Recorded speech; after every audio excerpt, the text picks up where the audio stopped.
Okay, alright. Update po tayo sa info na for today, guys. Ito na naman tayo, guys. Update tungkol sa Kim Pao. May bago po tayong balita kay Kim Chiu, guys, na mukhang pinaparin mawitin niya yung kanyang condo unit dun sa binili niyang condo dahil sabi nga niya, ayon dito sa ating legit na sources ay preparation nata ito kila Paula Veneno at saka si Kim Chiu na yung mapumpisa ba. Gusto kasi ni Kim Chiu, guys, na may sarili silang tirahan at hindi may plano naman sila na gumawa ng sarili nilang bahay, pero hindi pa na plano kung saan yun. Sinadhanap lang po sila ng kanilang lupa o lupa na kung saan ay ipapatayo yung kanilang dream house ni Paolo Avellino. Ayun kasi dito, yung first choice kasi ni Kim Chiu, guys, is hindi naman sa ayaw sa Baguio, kaso nga lang yung location kasi sa Baguio ay maraming mga earthquake, natatakot siya sa mga earthquake na nangyayari ba. Siyempre, guys, kung may earthquake na pinag-uusapan, masasayang naman yung gasto mo dahil doon naman sa Baguio, guys, is mahain talaga at saka yung lindol daw pag once na may malakas na lindol na bumagsak. Alam mo na yun, guys, kung malakas na lindol na bumagsak doon. And of course, guys, masasayang talaga yung inyong pinaghirapan, lalo't milyon-bilyon yung halaga ng bahay, mawawala pa rin yun, guys. Kaya, yung second option po nila ay sa Maynila, na kung saan po ay yung malapit lang sa kanilang work. Kaya na po nakapag-decide sila Kim Chiu at saka si Paolo Avellino na naghahanap lang ng place na kung saan doon sila manirahan o doon sila patayo yung bahay. Siyempre, kung doon nila ipapatayo kanilang bahay, iisipin ng mga karamihan na mas pabor sila sa mga malapit sa kanilang work, guys. Yung tanong ito ng ating mga netizen, guys, sa ating unang vlog ay kung magpakasal na ba sila Kim Chiu at saka si Paolo Avellino ay hindi na sila papasok sa showbiz. Hindi po, guys. Dahil ang showbiz po ang nabigay sa kanila ng kanilang katayuan sa ngayon. And of course, papasok pa rin sila sa showbiz, dahil dyan po sila nag-start at nakakilala eh. At hindi lang po yan, guys, iniisip din nila Kim Chiu at si Paolo na hindi na sila kumuha ng mga kissing scene na project. Dahil kapag kumuha pa sila ng kissing scene na project at they are already coupled, mahirap naman yun, guys, kasi alam nga naman na may kissing scene pa sa ganun na lagay, diba? Kaya sabi ng mga karamihan na mas maganda na mga comedy film or something na mga romance kung silang dalawa lang naman yung mag-romance, okay lang naman yun. Pero yung sa iba sila may partner, may issue na siguro yun. Yun po yung idea ng mga karamihan dito, guys. Pero sa kanila naman is okay naman sa kanila. Maraming mga netizen po ang nagsasabi na si Paolo Avellino po ay okay siya sa lahat. Pwedeng kissing scene, pero wag naman was in a kissing scene ba yung funny moment or something na mga horror or mga funny moment lang, yan na siguro is pwede sa kanila pag they are already married. At ito pa, guys, yung nasalap natin na balita. Si Paolo Avellino po ay kapag-decide rin na hindi niya iiwan ang showbiz. Kagaya din po kay Kim Chiu na hindi niya iiwan ang showbiz dahil gusto nila na tuloy-tuloy pa rin sila sa showbiz hanggat wala pa silang anak. Yung guys, kapag may anak ka na kasi, doon mo na kasi makikita yung obligasyon mo, responsibilidad mo bilang isang magulang. Kailangan mo silang i-sustain or alagahaan, di ba? Pero pag wala ka pa ng mga anak, syempre isipin mo yung future na magiging anak ninyo dahil nakasalalay na sa inyo ano na yung kinabukasan ninyo anak. Kaya nga po, makapag-decide ko si Paolo Avellino na hindi po na hindi po niya iiwan ng showbiz guys kasi mahirap ang buhay sa ngayon at marami din mga netizen ang nagsasabi na hindi naman talaga kailangan iwan nila Paolo Avellino at saka si Kim Chiu yung showbiz kasi dyan po sila nagsimula. Makapag-decide na po yung dalawa guys patungkol sa kanilang kung saan sila manirahan kasi nga po yung apartment ni King Chiu guys ay nire yung gate nila. Yun po yung apartment mo kung saan po ay malapit sa kanyang work at marami din mga netizen ang nagsasabi na gusto rin ni Kim Chiu magkaroon ng sarili nilang kumbaga guys sarili nilang woman ni Paolo Avellino. Hindi naman sa ayaw ni Kim Chiu na nakisalamuan sa kanya kay sa makisalamuan kay Ate Locke or sa kanya man na dating nakasama pero mas gusto po ni Kim Chiu na makasama si Paolo Avellino na imbang sila lang para sa ganun is kumbaga this is masanay siya or para sa ganun is malaman niyo kung ano na yung habit or ano na yung gusto dahil ni Paolo Avellino sa kanya lalong-lalo na yung pag-asikaso kasi number one kasi guys pag kayo ay magkasama sa isang bahay number one kasi guys is yung asikasuhin mo yung kasama mo hindi na yung boyfriend girlfriend pa lang kayo iba na kasi yung ganun guys dapat nandun tayo sa level na asikasuhin mo na yung kasama mo. Kaya yung gusto ni King Chiu ay siya na yung makasikaso kay Paolo Avellino. Wala na iba. Iyan po yung point ni King Chiu dito guys. Kaya marami mga netizen po ang nagsasabi na napakaswerte pa rin ni Paolo dahil si King Chiu po ay binibigyan niya talaga ng panahon or binibigyan niya talaga ng uhas si Paolo Avellino at hindi sa may plano yung dalawa guys na maghanap ng lupa dahil may plano sila about sa future house nila guys pero ito guys ay yung first option kasi ni Paolo Avellino noon kasi si Paolo po ay may mga first option kasi siya noon ay dun po sa dun po sa Baguio. Pero dahil nga po bahay ng Baguio at saka nakakatakot sa mga earthquake, ay iniba po nila yung kanilang second option. Yung second option po nila is sa Maynila. Pero ang plano kasi guys sa Maynila is maganap muna sila ng bahay o maganap muna sila ng magagawis is yung matitirahan para sa ganun ay makapag-decide sila kung saan or kung ano plano nila ipapatayo dito guys kasi dito man sa yun option kasi na sa Baguio guys okay yung Baguio ang okay ang Baguio kasi nandun lahat mo fresh air nandun lahat pero ang problema kasi sa Baguio is pag dumating yung time na lindol pa puno kasi ang Baguio sa lindol guys. Ang maganda sa Baguio is nakakalanghap ka ng mga fresh air yun maganda.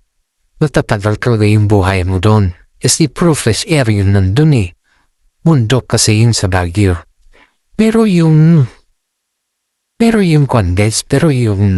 pagdating sa mga disaster, parang lugi kasi doon. Lugi ka mo kasi nga sa typhoon pa lang guys, sa typhoon pa lang yan. May mga lugar kasi sa Baguio na binabahatin.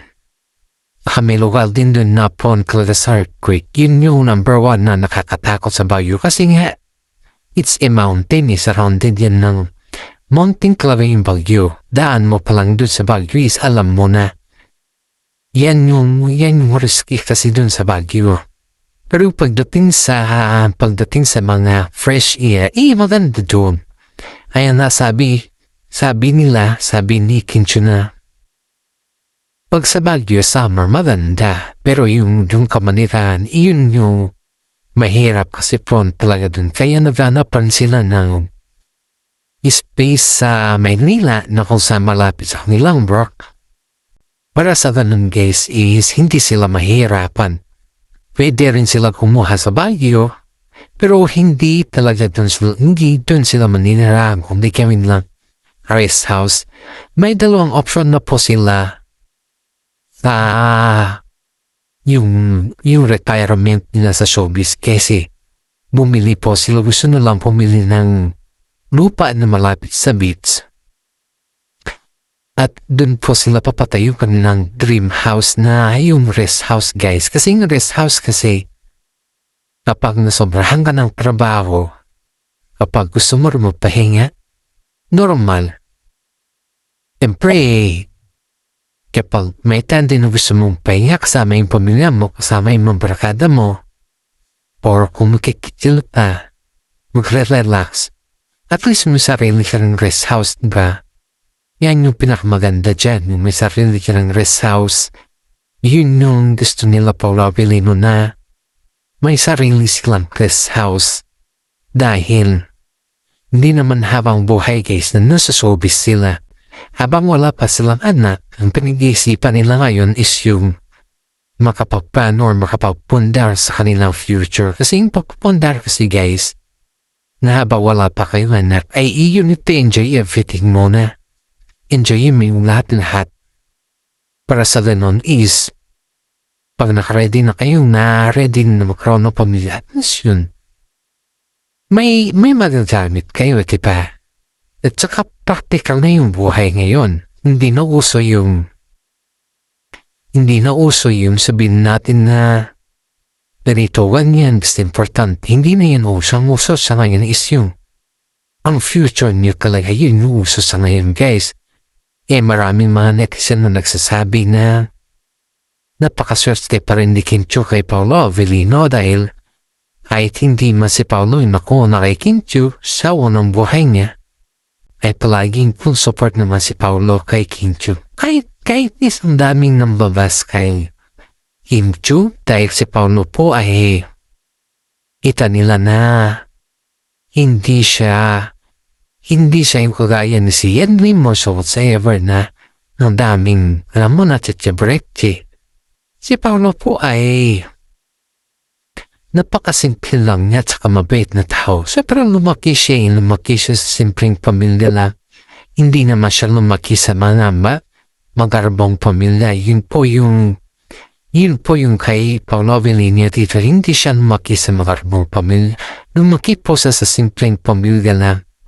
Maraming mga netizen po ang nagsasabi na wala naman hadlang sa pag-ibig, wala naman hadlang sa pag-ibig kundi ipakita po yung totoo, diba?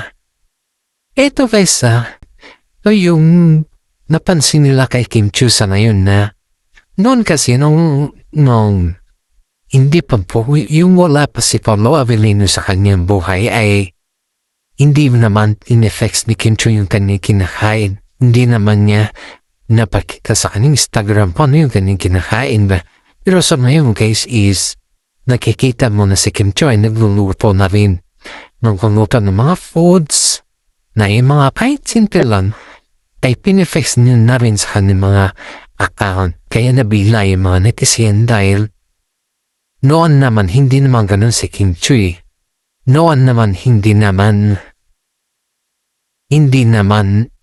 siya nag-perfect sa kanyang mga pagkain.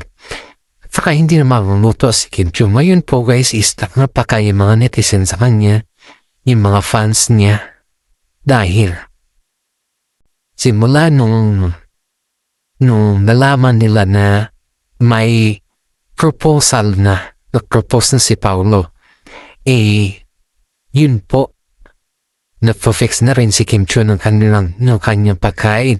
Pero in fairness guys yung may ambush interview kasi kay Paolo guys, hindi sana malaman na nga po publiko ito kung wala yung hindi nagkaroon na ambush interview si Paolo guys. Ito kasi nangyari dito guys. Paolo Abilino po ay nagkaroon ng ambush interview at natanong dun na parang padulas na tanong lang kung nag-propose na ba siya kay Kim Chiu? Sabi niya tapos na. At tinanong siya kung nag-live-in na sila ni Kim Chiu. Sabi na they were together pero hindi niya sinagot dun kung they were together in one roof. Hindi niya sinagot dun guys. Kundi sinabi niya lang dito guys, they were together. Hindi natin alam kung they were together eating or they were together going outside. Kasing dami kasi meaning they were together guys. Hindi niya naman kasi nilaborate dun na magkasama na sila. Pero yung point ng mga Kim Pao tambalan guys is nasa isang bubong na sila kasi pinaparenovate na ni Kim Chiu yung apartment ni. Ewan lang natin guys kasi pag renovation kasi guys sa isang apartment ibig sabihin yan doon muna sila mag-stay habang wala pa sila nahanap na pupasok nilang dream house. Siyempre guys, yung dream house kasi guys is hindi yan nag-isa lang magpano. Dapat dalawa sila magplano. Marami netizen na sabi na mas masarap sa pakiramdam na dalawa sila magplano. Yan yung plano na kung saan is dalawa sila at walang sisiyan sa bandang huli. Pero in fairness kaysa si Kim Chiu po ay madali siyang turuan sa pagluluto ayon dito sa ating legit na sources na hindi doon nahirapan ang mami ni Paula Avellino na turuan si Kim Chiu sa mga gawaing bahay at saka sa pagluluto kasi madali lang daw siyang maturuan, hindi naman mahirap. At sanay naman si Kim Chiu na pagturuan mo siya one time, sanay naman siya na naimbang hanggang one time is enough, iyon na yun. Mabilis siya maturuan sa mga gawain na ganyan lalo at yung inaalam niya, yung favorito ni Paolo Avellino. Gusto kasi ni Kim Chiu na naalagaan si Paolo guys. Gusto niya kasi yun. Kasi si Paolo kasi is yung kailangan niya yung may mag-aaruga sa kanya. Kailangan niya pa rin yung nandyan palagi yung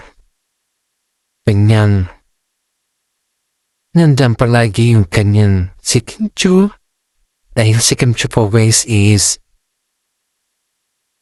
alam niya kung paano niya ilagaan si Paolo dahil kahit magti 3 years pa lang sila guys, alam niya kung ano yung kwan ni Paolo. Alam niya lahat yun. Dahil kitang-kita mo dito guys yung sinasabi na napakabait ni Kim Chiu kay Paolo Avellino. Kaya nga po, no-full kagad si Paolo kay Kim Chiu. Kaya nga po, balak niya talagang simula pa nung sila nagtambal is makikita mo dito yung chemistry nilang dalawa. Dun sa line lang guys, dun nag-start yun eh.